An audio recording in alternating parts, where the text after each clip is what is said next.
اچھا جی، ایکسٹینشن کا طویل بات ہے جی، لیکن بہت پریشر تھا، بہت زیادہ پریشر تھا، اور اتنا تھا کہ یہ سلسلہ کافی پہلے سے شروع ہو گیا. یہ جنرل راحیل کی ایکسٹینشن؟ جی میں انہی کی بات کروں. دوسری ایکسٹینشن کے وقت تو ہم لوگ نہیں تھے، اسی کی بات کروں. بہت پہلے سے شروع ہو گیا تھا اور یہ مستقل تھا، اور مختلف اس صورت میں تجاویز آتی رہیں. یہ بھی کہا گیا پہلے کہ جی ایکسٹینشن 3 سال کی دے دیں، تو پرائم منسٹر کا یہ جواب تھا کہ جی میں نے جب جنرل کیانی کی بھی ایکسٹینشن پیپلز پارٹی کے دور میں ہوئی تھی تو اس کی بھی مخالفت کی تھی، میں اس سے پہلے بھی ہمیشہ ایکسٹینشنز کا مخالف رہا ہوں، تو میرے لیے یہ ممکن نہیں ہے کہ میں خود ایکسٹینشن کر دوں.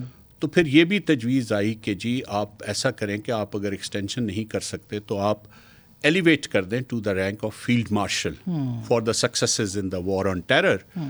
تو اس وقت یہ 2015 کی بات میں کر رہا ہوں آپ کو.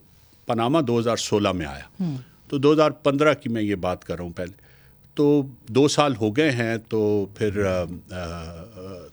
3 سال کا اور ایک نیا tenure as field marshal K ہو جائے گا. تو نہ یہ ایکسٹینشن ہوگی، وہ تو اس ٹینیور کا، اس رینک کا نیا ٹینیور ہوگا، تو 2018 میں ریٹائر ہو جائیں گے.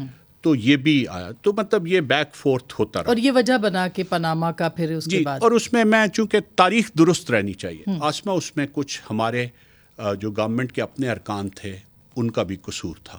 کون مثلاً؟ چھوڑ دیں چلیں اس بات کو، لیکن یہ وقت آ جائے گا جب یہ سامنے آ جائے گی بات.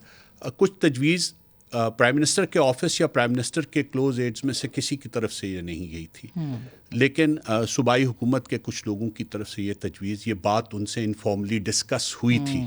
تو میں یہ سمجھتا ہوں کہ شاید آدمی کو غلط الزام کسی پہ نہیں دھرنا چاہیے، تو بات درست ہونی چاہیے اور ریکارڈ بھی درست. ہماری یہ ذمہ داری ہے کہ ہم وہ تاریخ کو، میں کہتا ہوں نا، پورا سچ لکھنا چاہیے.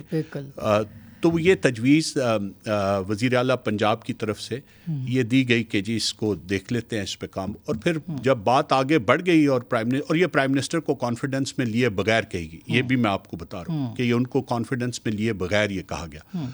تو جب یہ بات آگے بڑھ گئی اور تو پھر ایک بہت بڑی بدگمانی جو ہے وہ پیدا ہوگی. لیکن وزیر اعظم نواز شریف کی حد تک یہ بات پہلے دن سے بالکل کلیئر تھی کہ انہوں نے نہ تو ایسی کوئی انڈیکیشن ظاہر کی کہ میں دینا چاہتا ہوں، نہ under the worst kind of pressure. Panama بھی ہو گیا، پاناما کا بھی سارا استعمال کر لیا گیا اور اس کو بھی یوز کیا گیا ایز این ایلیمنٹ کہ جی ابھی کر دیں.